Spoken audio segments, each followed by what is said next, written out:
उत्तराखंड का निवासी भूल नहीं सकता है 2 सितंबर 1994 का काला दिन। 2 सितंबर का दिन आज भी मसूरी वासियों की धड़कनें बढ़ा देता है। इसी दिन 1994 में तत्कालीन उत्तर प्रदेश सरकार के इशारे पर पीएससी और पुलिस ने शांतिपूर्ण तरीके से उत्तराखंड राज्य आंदोलन को आगे बढ़ा रहे मसूरी के आंदोलनकारियों पर बिना किसी चेतावनी के गोली बरसा दी थी, जिससे इस हमले में मसूरी के 6 आंदोलनकारी शहीद हुए और कई लोग घायल हुए थे। वहीं इस दौरान एक पुलिस उपाधीक्षक की भी मृत्यु हो गई थी। 2 सितंबर का दिन मसूरी के इतिहास में काले दिन के रूप में दर्ज है। मसूरी के झूला घर के समीप संयुक्त संघर्ष समिति के कार्यालय में आंदोलनकारी एक दिन पहले खटीमा में हुए गोलीकांड के विरोध में क्रमिक अनशन पर बैठे थे। तभी अचानक पीएससी और पुलिस ने आंदोलनकारियों पर बिना चेतावनी के ही गोलियां बरसाना शुरू कर दिया।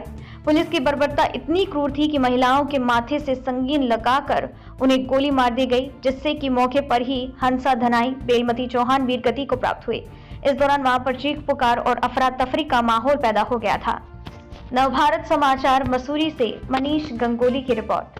1994 में गोलीकांड हुआ था, उसमें आपके परिजन भी शहीद हुए थे, तो क्या जो आज उत्तराखंड है वो उन शहीदों के परिकल्पना के अनुसार बना है या अभी भी कभी सपने बाकी है उसके? आज का जो 2 सितंबर का दिन है मसूरी वासियों के लिए बहुत ही अहमियत वाला दिन है। इसमें हमारे पिताजी ने भी अपनी शहादत दी, इसके अलावा और भी 5 लोग अन्य थे। एक हमारे पुलिसकर्मी भी थे, इनकी यहाँ इसमें शहादत हुई है। जहाँ तक आपका प्रश्न है कि शहीदों ने जो अपनी कुर्बानी दी है उसमें हमको उसका कितना परिणाम मिला, यहाँ पे बड़े दुख के साथ यह हमको कहना है कि जैसी उन लोगों ने उस समय के आंदोलनकारियों ने परिकल्पना की थी उत्तराखंड समाज ऐसा होगा, उत्तराखंड ऐसा बनेगा, वैसा बनेगा, उसके कहीं भी हम आसपास नहीं पहुँच पाए। आए दिन भर्तियों के घोटाले, अन्य कई चीज़ें उजागर हो रही हैं। इससे बड़ी आम जनमानस में बड़ी पीड़ा होती है और इस प्रकार अगर हमारे सपने, यहाँ के लोकल जनता के सपने पूरे नहीं हुए तो उत्तराखंड बनने का कोई औचित्य नहीं रह जाता। आपकी प्रतिक्रिया से क्या कहना चाहिए और जिन अवधारणाओं के साथ राज्य बना, क्या वो पूरी हो पाई?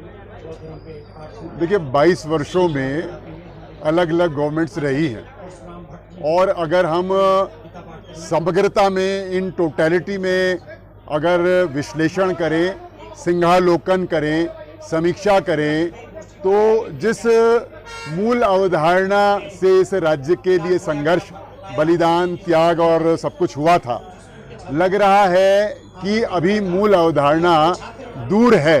मूल अवधारणा क्या थी कि पहाड़ जैसी कठिनाइयों के समाधान हो, उन समस्याओं का समाधान हो।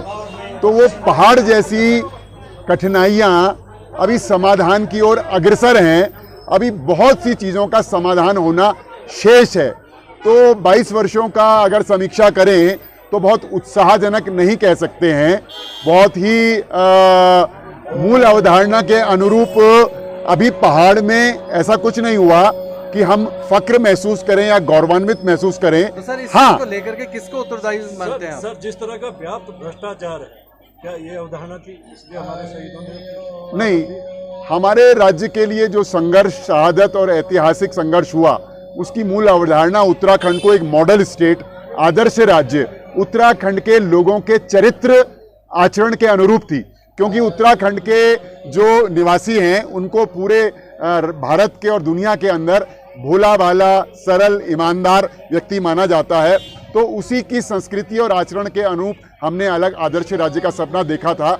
लेकिन ऐसा प्रतीत नहीं होता कि ऐसा 22 वर्षों में हुआ हो। हाँ, वर्तमान में आप ये कह सकते हैं कि फिलहाल सरकार ठीक दिशा में बढ़ रही है, ठीक दिशा में काम कर रही है। जो चीज़ें संज्ञान में आ रही हैं उस पर सख्ती से काम करने का प्रयास कर रही है और अपना गंभीर रुख और गंभीरत्व दिखा रही है, मैसेज ये दे रही है और प्रैक्टिकल में भी ये करने की कोशिश कर रही है कि हम किसी भी तरह के करप्शन को टॉलरेट नहीं करेंगे और हमारी भ्रष्टाचार के प्रति जीरो टॉलरेंस की नीति लागू रहेगी। टिप्पणी भी की कि सबकी जांच होनी चाहिए। हालांकि आज मुख्यमंत्री ने जांच के आदेश भी दिए, लेकिन जब बाढ़ ही खेत को खा रही है, आपको लगता है ये जांच निष्पक्ष होगी? देखिए, मुख्यमंत्री जी ने और सरकार ने भी स्पष्ट रूप से स्पीकर जो विधानसभा की हैं उनको कहा है, क्योंकि ये विधानसभा के अंतर्गत का मामला है, कि आप निष्पक्ष रूप से इस पर जांच करिए, निर्णय लीजिए और ये मत देखिए कि किसके कार्यकाल में हुआ। बीजेपी का रहा हो या कांग्रेस का रहा हो, इससे कोई मतलब नहीं। हाँ, पूरे कार्यकाल में जहां भी गड़बड़